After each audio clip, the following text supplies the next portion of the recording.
Le masque grand public, que nous encourageons fortement, c'est un complément. Je rappelle ce soir la bonne conduite concernant le port du masque. Il ne faut pas porter de masque si nous ne sommes pas malades. Il ne faut pas porter de masque lorsqu'on n'est pas soignant.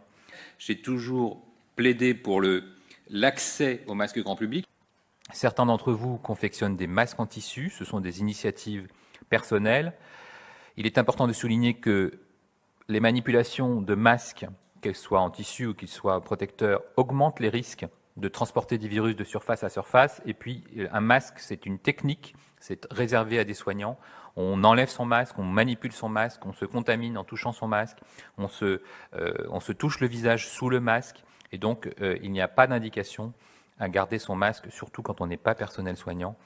Il faut apprendre à le poser, à l'adapter correctement à son visage, à couvrir absolument, et c'est très important, le nez et la bouche, à savoir l'enlever et se laver les mains, et surtout à ce qu'on comprenne tous ensemble quels sont les gestes à risque et les situations à risque. Et donc, vous savez que certains encouragent à donner son masque, et je pense que c'est une bonne chose. Si vous avez des masques en petite quantité, allez simplement les rapporter à la pharmacie. Si vous avez des masques en plus grande quantité, n'hésitez pas à en faire don, que vous soyez une entreprise ou une institution, à l'hôpital le plus proche. Je crois qu'il faut vraiment être civique devant ce contexte inédit et très évolutif.